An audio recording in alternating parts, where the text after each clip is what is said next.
Well, welcome back to another episode of Dragon Quest IX, and we're once again in the church. It is very dark because this is very late at night, and I'm very tired, but I am still here. In the last episode, we got rid of the White Knight and dealt with him, and now we are off to continue the story. Fun little thing, I had a small technical issue where I had switched over to Linux recently, and all of the progress I had to back up, but it didn't work in the emulator, so I thought I would have to play through the first segment that we're at all the way up to where we are, but turns out I just had the save date in the wrong place, so I never had to reset anything. And here we are approaching the king, ready to tell him the good news. I'd imagine he's at the edge of his throne. Let's go and tell him. We also see that the wife is down there. Good to see, good to see. Now we're going to tell him that we smacked fuck out of him. Yeah, that's about right, yeah, he was a bit mistaken. A Hamahadi. I have never heard that word other than in this game. Never heard that. Don't know what it means. Brigadoon.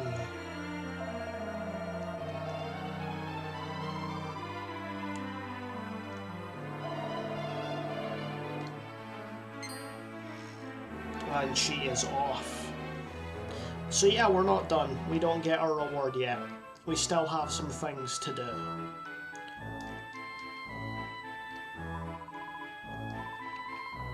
Oh, you don't want anyone over here? Things getting zesty up in this game. So we'll just casually cut through this bit.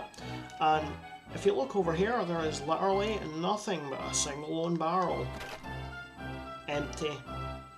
We've not actually came through this area yet. It's just a guy here.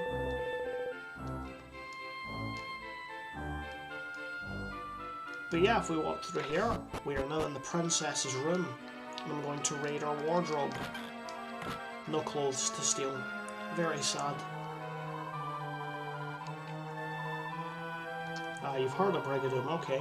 I remember it from a nursery rhyme. One of the maids used to sing me when I was a wee girl.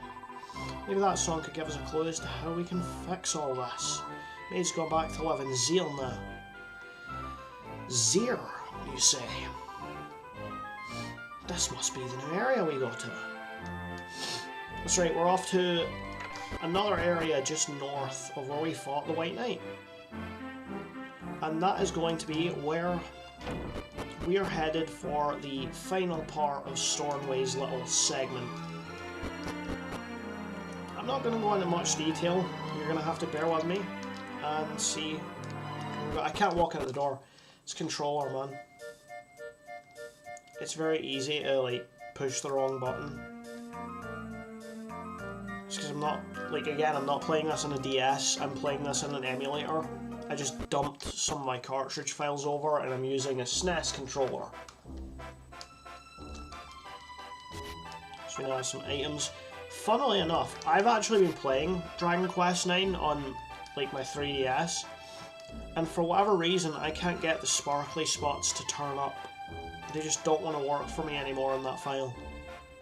So I can't get any of the upgrades. Aha, you will not catch me today, Winkster. We're off to somewhere else. So, we're going to have a look at some of the enemies here before we actually go up into the village of Zere. So here we have the Gastropogger. It's the Pogger meme, but before Poggers. Just have a quick look at the abilities. It's been a few days. And of course he has nothing of use for us. Sorry about the coughing. I have a cold. And I don't know how loud that's going to come across in the mic.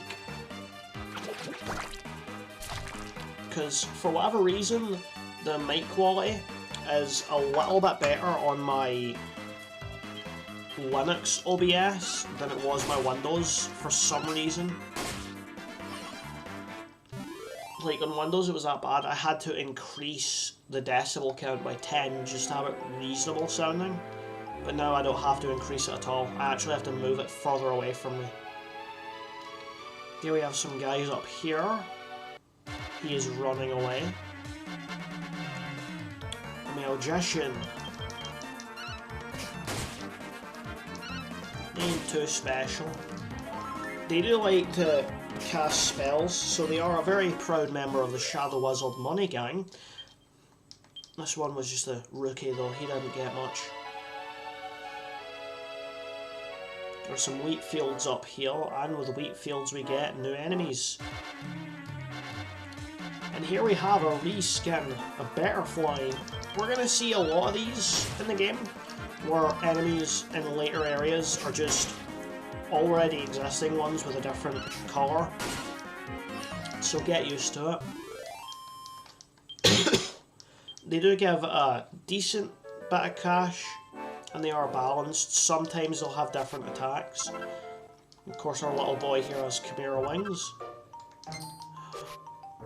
I don't want to fight you, I want to fight this new guy.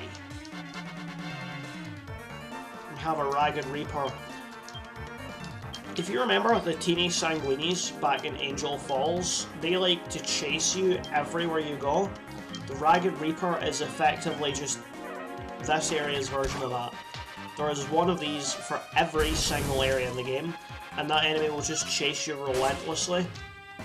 Others will chase you a little bit, but these basically lock onto you until they hit a wall or hit you. So a decent little example, right, is if I was to get chased, but I somehow managed to trick it into walking into this, it will not chase me anymore. But let's see if, can we get, yep. Oh. Well, okay, I appear to have been wrong. I thought that the Ragged Reaper was the only one that does that. In this area, at least. Because from my experience, there is always one enemy that relentlessly chases you, no matter where the hell you are. It's like a really annoying self-fulfilling prophecy at this point.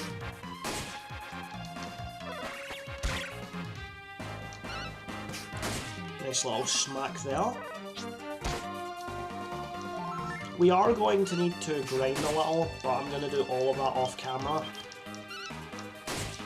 After all, the story progression for Zere and all that isn't really too much, so I can kind of cover the enemies in this area in one episode. There will be a few more as we progress, but I'm not going to go in too much depth. You know, I'm not going to do what I usually plan on doing, where I have an episode dedicated to fighting. And of course we have these guys again. Who showed up in a previous episode, I'm sure. Boppin' Badger.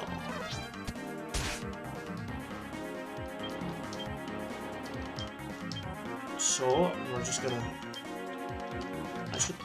I do not have a spell I'm thinking of just yet. We will heal Nebula. And give him a nice little boost.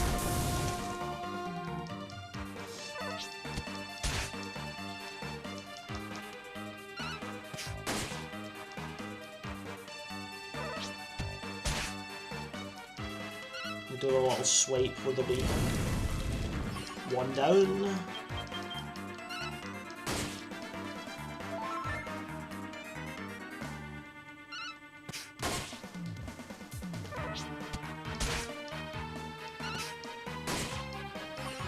I love the battle theme for this game. It's so catchy. We're getting a decent little bit of gold as well.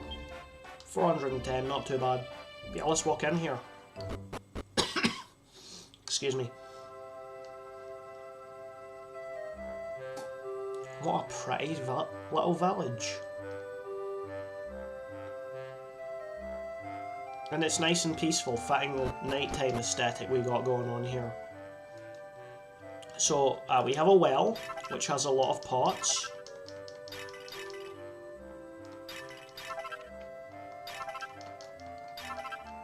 I'm actually... Wow, I'm getting a lot of items from these. That's kind of surprising. Okay, back up the well we go. And we're now going to sleep at the inn because I want to talk to people.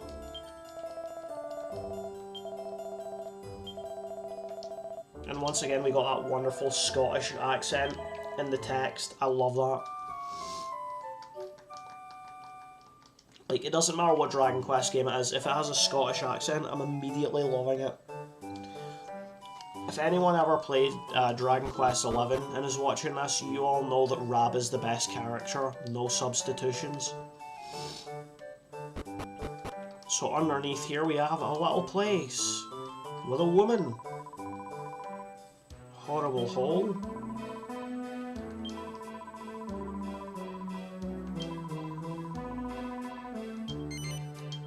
Let's do it.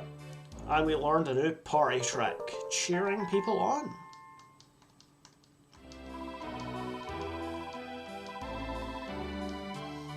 I actually kind of like this place. You say it's not much, it's a nice little cozy house, I like it. I'd live here. So let's have a look in this house and see what we can steal from them. Nothing, but there is a barrel. Yep, nothing. Let's actually see what we can buy. Let's have a look. Because this is one of those ones with the item shop where it kind of doubles as the weapon and armor shop. Well, armor shop because we don't get any new weapons. So we now have hardwood headgear, which I'm gonna get for Kuro, but I'm not gonna get for JT because it's like 1 defense. See, JT, it's only 38, but it's 2. There we go. And we can get leather cape, which is actually quite a decent upgrade for Kuro as well. Silk robe, leather gauntlets, linen gloves, kilt. I'm actually not going to risk saying the name of that because I know how YouTube is with their wonderful little striking, but we're going to buy a pair of blue underwear anyway. See, I just know that with my thick accent, my big thick Scottish accent, I say that word and YouTube thinks it's something else, so we're not doing that. And then we have the bunny tail, which is an accessory that increases agility. Now at most, I'm going to get scale shields for the party, and maybe get like a kilt, or a leather cape, and that'll be it in terms of grinding. But why don't we just get some of this story bit over with and have a look at what comes next. So in here we have Petra and Alana. Such a thick Scottish accent, I love it. Hello you two, I'm just going to smash your pots and then I'm going to raid your kitchen cupboards. Nothing? Now if we talk to Alana, we get the nursery rhyme that talks about Brigadoon.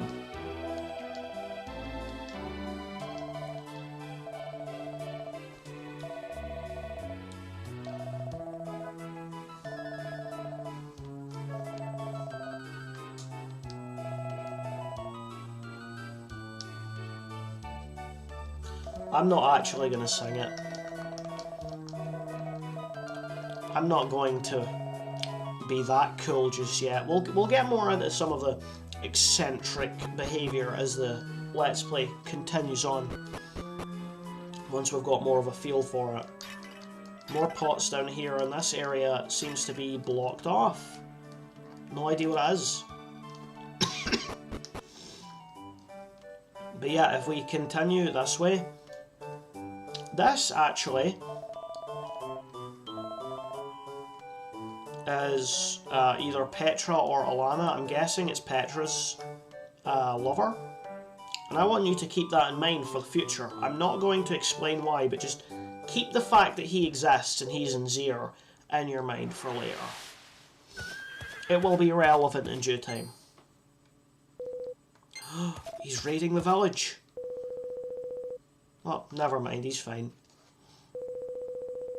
Didn't give me that. Saw that witch in the woods out looking for you, so I did. Real piece of work she was. Red eyes, blazing and all. She asked me if I'd seen her slave, the White Knight, so she did. That's you, I'd wager. You're a slaver, you know. Do I look like a witch's slave to you? Never heard anything so ridiculous. And now he's talking to us. What a stand-up guy.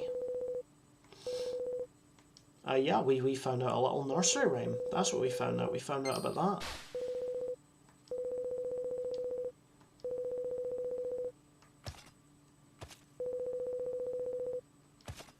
And off we go.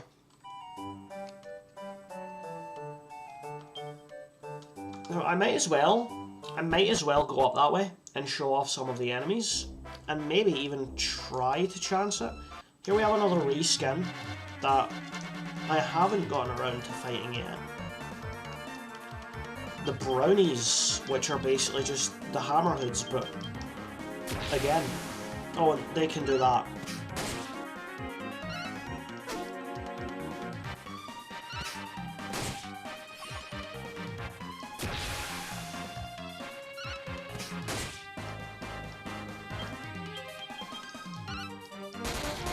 Oh crap.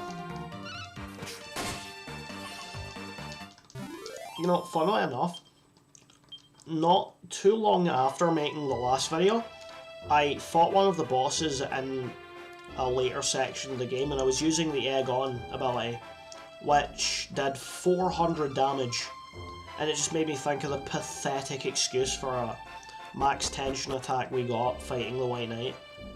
It's funny. Here we have the Doomingale Forest. We have some new enemies. I'm going to try and avoid them though, at least for a little bit of the distance. A Ram Raider, which just going to wail on him, just going to spam me until he's done in.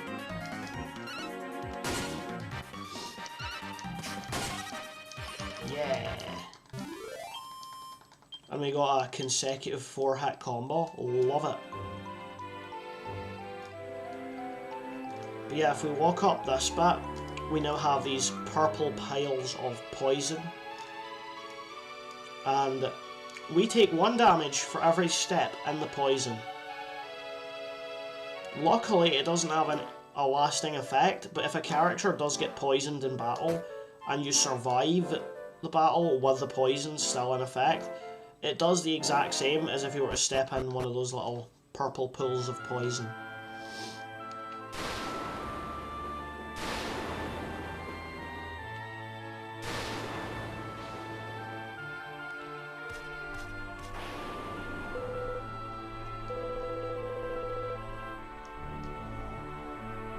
This is Brigadon?